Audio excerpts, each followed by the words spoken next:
Welcome to The Next Chapter, a show about how to move your life forward and what comes next. I'm your host, Carrie Pena, co-founder of the Center for Positive Media.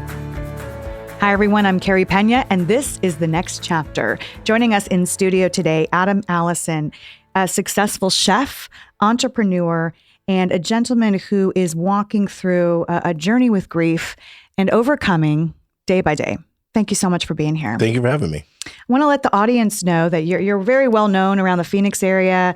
You've done so many amazing things in the culinary community and some very inventive things. So we'll talk about that. But the reason I invited you here today is because I caught a Facebook post. Right. And it really kind of took my breath away. So if you don't mind, I'm going to go ahead and read that to set the stage here. Sure. This has to do with your love, Nicole.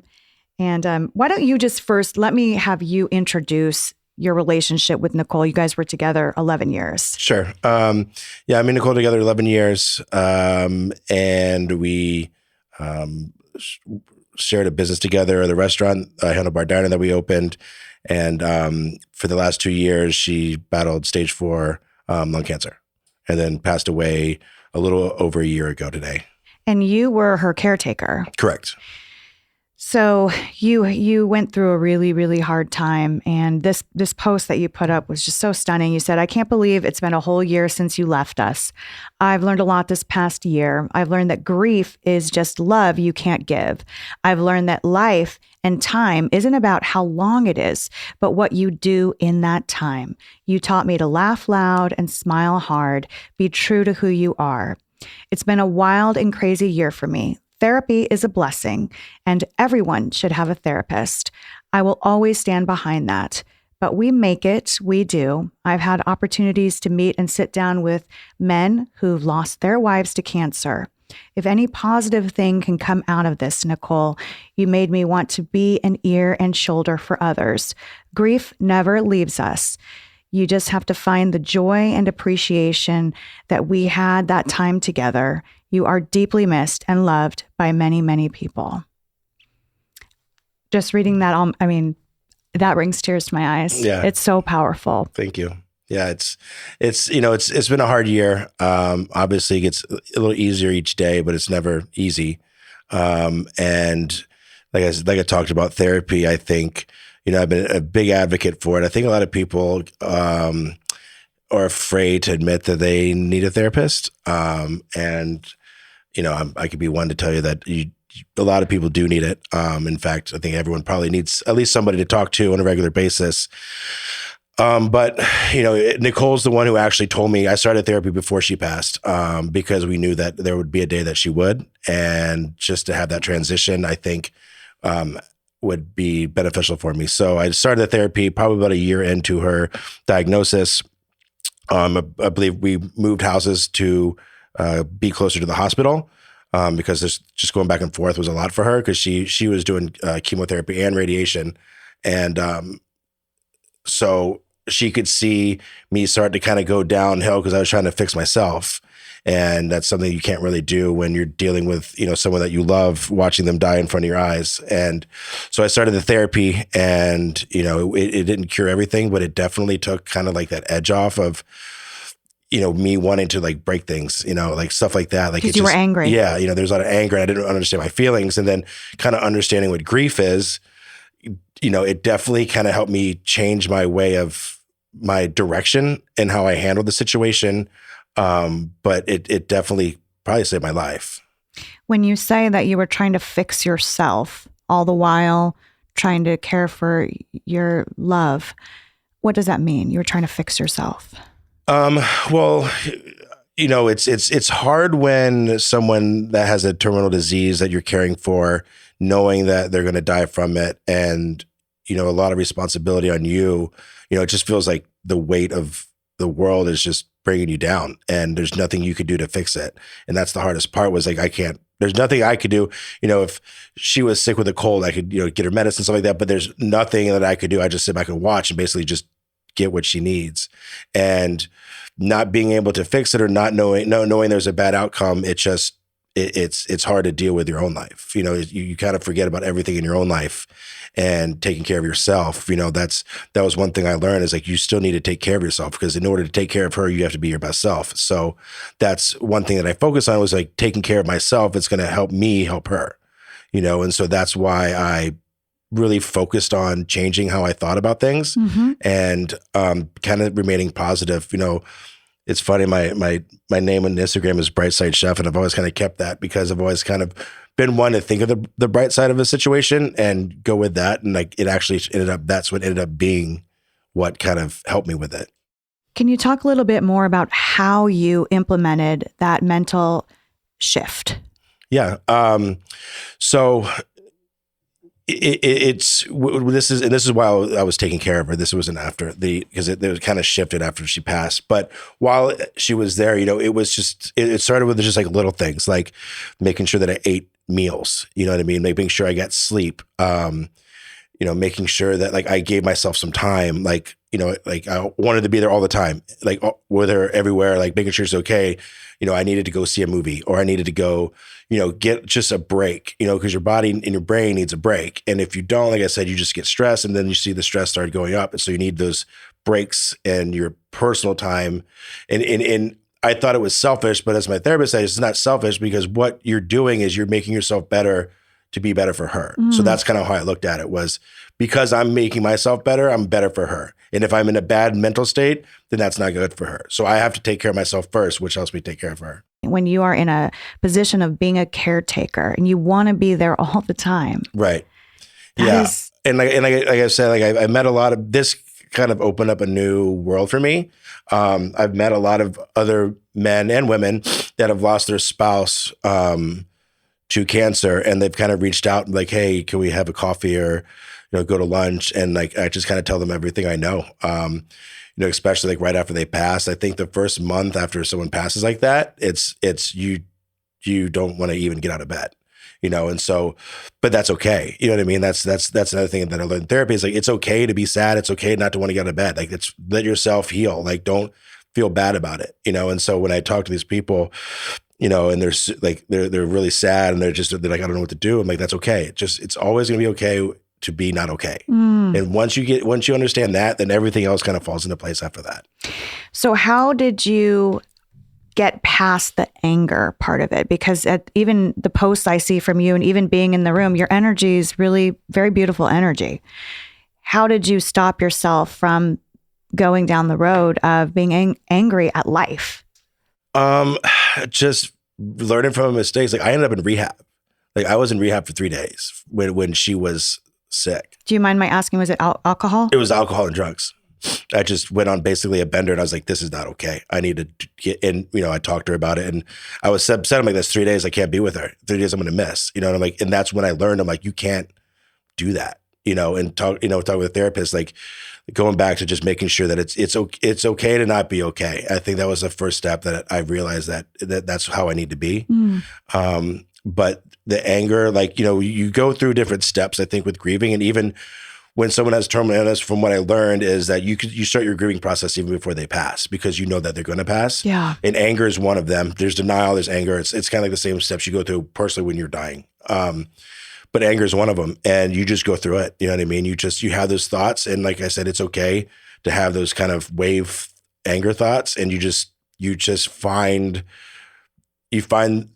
like coping things to do. Like, if you're angry, go for a bike ride. You like, there's energy in you that needs to get out, and that's what the anger is. And so, going for a walk, going for a bike ride, walking your dog. I'd play video games, stuff like that. Anything that let out aggression in a healthy way, without wanting to punch a wall, is kind of how I dealt with that. It was like, I had the anger, but I just dealt with it in a different way. It is easy to see in that situation too, how you can slide into addiction. Yeah. You just want to numb out. Yeah, exactly. That's exactly what it was. It was me not being able to feel the feelings I was having. And I saw that you're putting on a string of FU cancer dinners. Right. Yeah. Yeah. And that whole stigma is from Nicole's attitude. So we did a music video with my friend Mike from a local band. And, I kind of want to do an annual Nicole Learmont cancer dinner once a year in her name. The Handlebar Diner, there's a garden where there's tables and stuff like that. So we renamed the garden Nicole's Garden. And so we have the dinner in Nicole's Garden, and we just want to raise money for people who are struggling, because I know what the battle's like. You know, it's interesting because not only were you dealing with this personal, grief, but you also are an entrepreneur and you're in a very competitive industry, and you can't just stop everything. You Right. have to keep going. Right. So how did you keep that part going? Because you're a successful chef. Yeah. I had a great team. I obviously didn't do it by myself. I've got great people around me that kind of stepped in during that 2-year time, and they understood that I couldn't always be there, and they sacrificed a lot of their time to help me, so I forever owe them that help that they gave me. But like I said, at the same time, the whole going back to like taking care of me, I think taking care of me was spending some time on the business and the things, like I'm a chef. I love cooking, so I enjoy my job. Yeah. So I got enjoyment out of doing that. So if I had to go do a dinner here and there once in a while, I did, because it was also healing for me. Mm-hmm. So, the whole workplace, it runs without you there or not, and so I just, like I said, I had a great team that helped me do everything. And now, do you have new perspective on that? You're here and you want to embrace every day, and you have all these. So you're expanding what you're doing. Yeah, that's, you learn a lot about life when someone's not around anymore, and how time is very precious. And don't wait to do something. Do it. If you got a dream, like we were talking a little bit about before this, like I've always wanted to write a children's book, and so I'm doing it. I'm in the process of doing that. So. Can you tell people, because your concept is really cool for this children's book? Can you tell people about it? Yeah. So, it actually started because I have a niece. Her name is Ava, and she's 2 years old. And so anytime I go anywhere, I buy her a kid's book and I sign my name on it. And so I was like, you should write your own children's book. I was like, I've always wanted to. So, I wanted to use the chef world, and then, it called the Super Secret Soup Recipe. And it's about it's a kid's book. So the main character is an animal, and he finds a secret recipe in the back of his grandmother's cookbook, which was inspired by my grandmother, who kind of gave me the passion to cook. And then he goes on this adventure to find all the different ingredients for the recipe. And the premise is basically that you need a bunch of people in a community to make one soup. Mm. So I'm excited about it. The illustrator is a really cool guy. He's like a video game illustrator. So it's super adventurous. And yeah, I'm excited. And hip. Yeah. What did you learn about community through your journey? Well, especially the chef community. These dinners I've done, all these chefs are donating their time. Like, they don't ask for pay. Like, it's someone that I lost, obviously they knew who she was, but they're willing to donate the time. And all the chef community, like when we did a fundraiser for her, every chef I knew stepped up and either donated a gift certificate or whatever. A friend of mine, Jeff Krause from Crepe Bar, one of Nicole's favorite things was his pesto that he makes. And so he'd come over with a jar of pesto and just give it to me, and she would just eat it on everything. So, it's been amazing. It really kind of opened my eyes and what love is and how people should be. And, I'm forever indebted to the world for that. That helped me. A lot of times the messages that we receive are very negative, but I find in my reporting the exact opposite. Right. The exact opposite. Right. That people are so beautiful and that they want to help. Right. Yeah. And it's just your perspective. You could easily look at something that's negative and just pick the negative out of it. Or you can look at something in the positive. Like I said, the bright side of things, always look at the bright side, because people are beautiful in deep down. So, it's you just got to recognize it. Well, I've been following along with your journey and also your recipes, by the way. I have to say, you posted a photo of the dish you made for the last dinner in honor of Nicole. And it was like carnitas and pepper jack pimento cheese, stuffed Anaheim peppers, and pistachio cream. Yeah. That looked bomb. That looked so good. Can we get that recipe? Yeah, absolutely. I'll give you that recipe. So I was born in Alabama, and my grandmother, like I talked about, she's from Tennessee. So a lot of my growing up was Southern food. And then moving out here, in 93, I've been, obviously the whole Mexican Southwest cuisine. So I like my thing is like I like to mix those two. So hence like a carnitas of pepper with pimento cheese. Like that's kind of my thing. Is that your favorite style? And I find it fascinating, someone who has this kind of incredible ability and skill, because I'm a decent cook, not a chef, but I have to follow the recipes and I get so nervous about blending anything. Right. I haven't been able to turn that corner yet. Yeah. I mean, you just go with it, you know, and then if it doesn't work, it doesn't work, but at least you tried, you know? What's your go-to dish that you love? Mac and cheese. Oh, yeah. Yeah, because the thing about mac and cheese, you can put anything in a mac and cheese. So there's so many variations of it. It's kind of fun to be like, oh, we're going to do a Chipotle lobster mac and cheese. Yes. And we're going to do like a chimichurri and carnita mac and cheese. So my kids love, I will give myself credit for this. I make a really good Mexican mac and cheese, which you make in the cast iron skillet, put it in it. But it's like a 3-hour ordeal, that Mexican mac and cheese. Right, yeah. So when they ask for it, I'm like, can we schedule that a couple of weeks from now on the weekend? Right. Yeah. Some things take a while, but it's worth it. Was cooking therapeutic for you? Yeah, absolutely. Absolutely. Like I've, I like putting on classical music or jazz like early in the morning and just like cooking breakfast. Like, so I have a tattoo on my foot. It says Unuf, which is, Nicole was French. So that means one egg. And every morning when she was sick, that's what she wanted for breakfast was one egg. So I'd fry her one egg in the morning with a piece of toast. So before she passed, I got that tattoo for just one egg and the yolk is a heart and it says Unuf. So because I always thought it was funny because it sounds like you're saying enough, but it's enough, and so that was just enough for her. And so that I thought that was kind of funny playing words. So yeah, that was me caring for her because cooking is cooking for people, that's nurturing and that's giving someone nutrition. So that having that, being able to do that, making that perfect and just how she liked it, like that was like therapeutic for me. And also it goes to what you were saying about what you learned through therapy, and that is, it's okay to carve out time to do the things you love that are going to keep you in balance. Right. And cooking is something you love. Right. So you didn't just start grabbing fast food for yourself. Like you really continued to make healthful and beautiful meals for yourself. Yeah.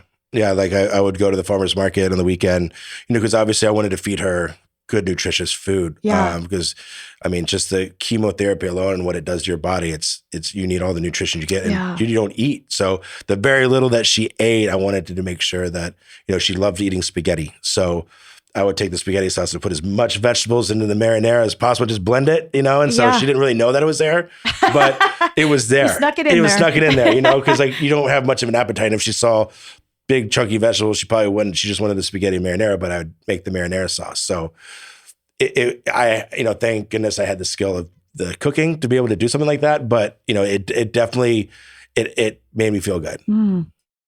Just, being with people who are walking through that cancer journey, it is the most devastating thing. It is. It is just heart-wrenching. Yeah. And I just feel for you, but I also admire what you've done with what you've been given. Right. Right? Because we're given certain things and we have to make a choice. What are we going to do with those things? And I just think that you are a blessing to everyone around you and to the community. Thank you. The way that you continue to lift people up. Yeah. What do you want people to remember most about Nicole? Just that she loved harder than anyone that I knew. If you were in her circle, she would go to battle for anyone. And she fought for 2 years and battled. And, I think she'd be proud for what she did. She'd be proud of you. Yeah.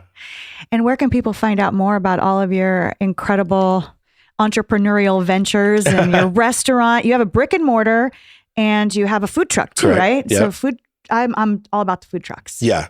Yeah. I actually started in food trucks. My first business was Frank Food Truck, like 8 years ago, I think. So isn't it amazing how the food truck thing has evolved so much? Oh yeah. I remember when I was growing up and it would come to my mom's work and everyone's like, the Roach Coach is here. Right. And now it's like, there's a food truck coming on my street. I got to line up. Oh yeah. There's like wood fires with like 40-ounce porterhouse steaks. Like it's, I mean, you fit a kitchen in it, you can cook anything you want. So, but yeah, I've Handlebar Diner, out in East Mesa. Brightside Burgers is the truck.